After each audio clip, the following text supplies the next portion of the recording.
칼케돈 신경의 기독론을 다루겠는데요. 칼케돈 신경이란 것은 451년 칼케돈 공의회에 의해서 작성된 신경을 말합니다. 여기서 신경이란 것은 신조를 뜻하죠. 교회의 공적인 고백을 뜻합니다.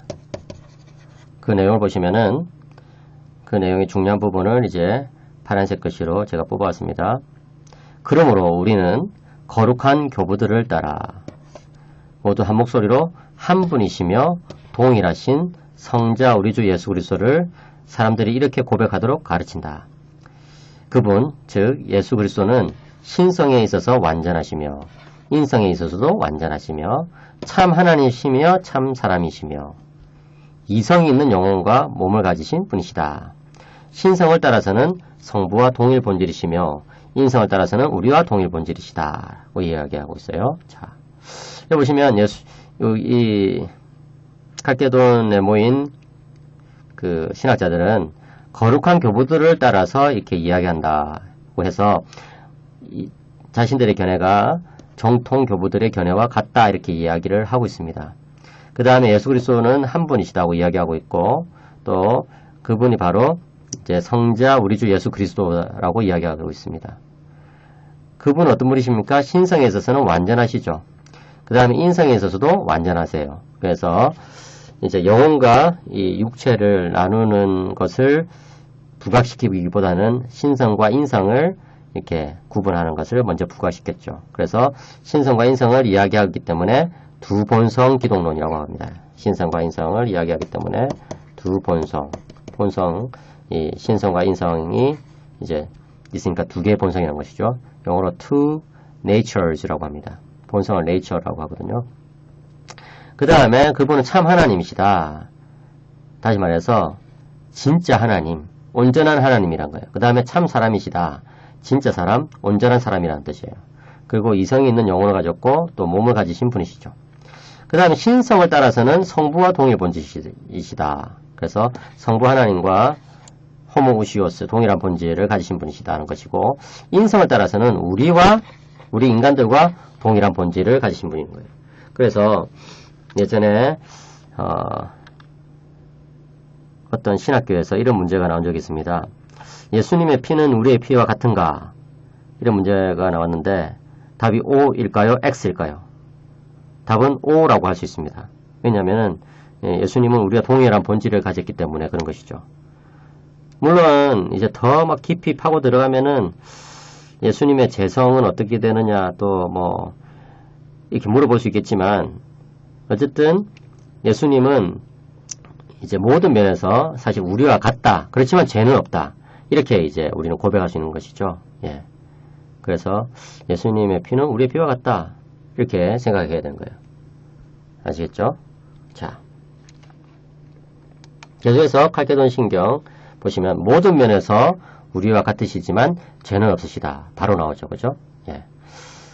신성을 따라서는 성부로부터 모든 세대 전에 태어나셨지만 인성을 따라서는 이 마지막 날에 우리와 우리의 구원을 위하여 하나님의 어머니인 동정녀 마리아에게서 나셨다.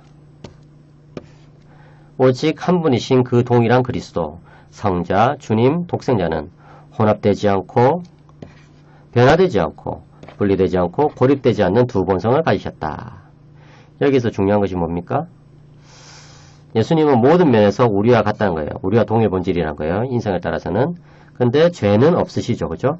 예, 이것을 여러분 꼭 기억하셔야 됩니다. 예수님은 죄가 없으신 분이세요. 예수님은 죄의 유혹조차도 받지 않은 분이라고 해야 됩니다. 자, 그런데 신성을 따라서는 성부로부터 나셨죠. 근데 모든 세대 전에, 쉽게 말해서 영원 전에 나신 분이에요. 근데 인성을 따라서는 이 마지막 날에, 여기서 마지막 날이라는 것은 예수 그리스도의 초림부터 재림 그 시간을 마지막 날이라고 하죠. 그죠? 선지자들의 예언이 이루어지는 그 마지막 날. 그때 우리와 우리의 구원을 위하여 하나님의 어머니인 동정녀 마리아에게서 나셨다라고 해요. 여기서 하나님의 어머니라는 표현이 좀 생소할지도 모르겠습니다. 그렇지만 무슨 뜻이냐면 예수님은 동정녀 마리아의 뱃속에 있을 때도 하나님이셨고 태어나신 후에도 하나님이시다. 이런 뜻이라고 생각하시면 돼요. 그렇기 때문에 동정녀 마리아를 이제 테오도코스, 하나님의 어머니 이렇게 부르는 것이죠. 테오토코스, 하나님의 어머니.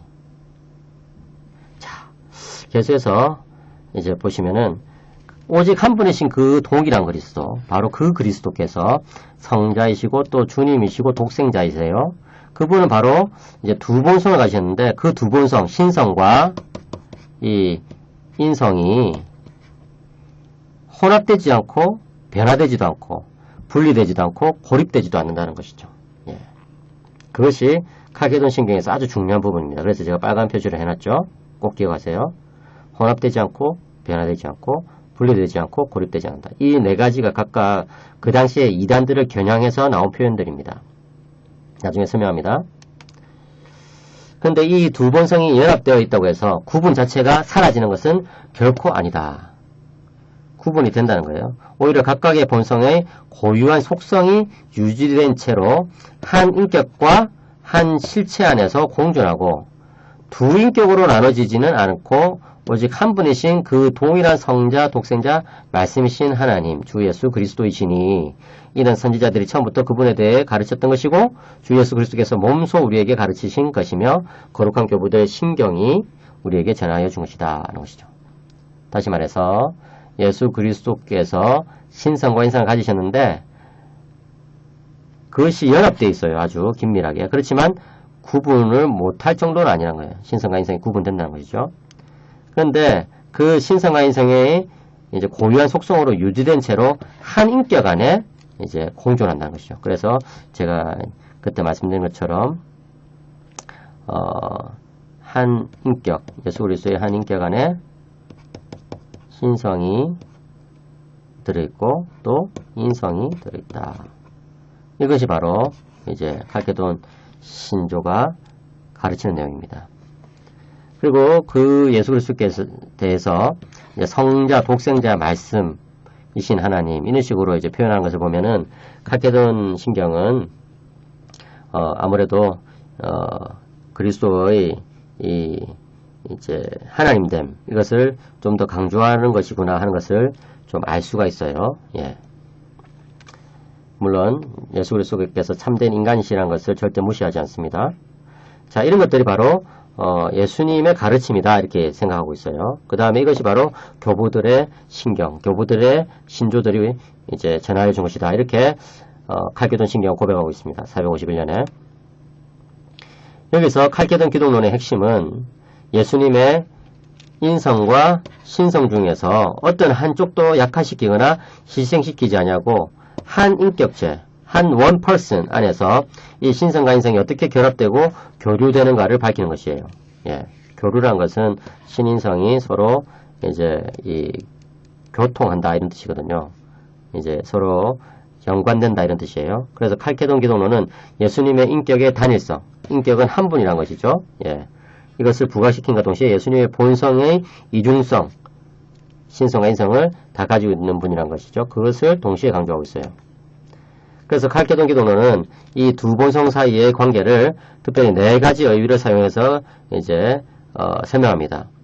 이것을 헬라어로 보면은 한 단어로 되어 있어요. 그런데 영어로서는 이제 이렇게 두 단어로 이렇게 말해야 되는데 헬라어는 다 알파로 시작하는 어떤 단어들이에요. 자, 첫 번째는 혼합됨이 없죠. 두 번째는 변화됨이 없죠. 세 번째는 분리됨이 없죠. 네 번째는 고립됨이 없어요. 혼합됨이 없다는 것은 단성론의 오류에 이제 반대하는 것이죠. 단성론의 오류는 완전히 이제 이 혼합이 일어나가지고 신성만 남은 거거든요. 그죠? 유티케스의 경우에. 그 다음에 변화됨이 없다는 것도 역시 단성론에 대응하는 거예요. 예. 그러니까 신성에서 인성으로, 인성에서 신성으로 이렇게 변화되지 않는다는 거거든요. 유티케스 같은 경우는 인성이 신성으로 흡수돼 버려가지고 변화돼 버렸죠. 그죠? 예. 그 다음에 또 분리됨이 없다는 것은 아폴리나리우스에 대해서 이제 반대하는 것인데, 아폴리나리우스는 영혼은 신적이지만 육체는 인적이다. 예수님의 영혼은 신적이지만 예수님의 육체는 인적이다. 이렇게 이야기해가지고 분리시켜 버렸어요. 영혼과 육체를. 그것이 아니란 거예요. 그 다음에 고립됨이 없다는 것은 네스토리우스에 이제 대항해가지고 이제 한 건데, 네스토리우스는 영혼은 신적과 인적이지만 육체는 인적이다 이렇게 이야기함으로써 이제 이 인성을 절단시켜 버렸죠, 그죠? 그러니까 고립시켜 버렸어요. 그것에 대해서 이제 말하는 것이죠. 그래서 여러분들 이 네 가지 이 표현들이 어떤 이단에 대항하여서 그런 것인지를 꼭 기억하시기 바랍니다. 자, 계속해서 이제 청교도 기독론에 대해서 다루도록 하겠습니다. 본격적으로 한번 다뤄보겠습니다. 청교도 기독론을 다루기 전에 이렇게 고대 기독론과 칼케돈 기독론을 길게 설명한 이유는 이런 배경이 있어야지 청교도 기독론을 이해할 수 있기 때문에 그런 것이죠. 청교도들은 이런 것에 대해서 아주 잘 알고 있었거든요. 예, 그렇기 때문에 우리도 역시 이런 배경이 있어야지 그들의 기독론을 이해할 수가 있습니다.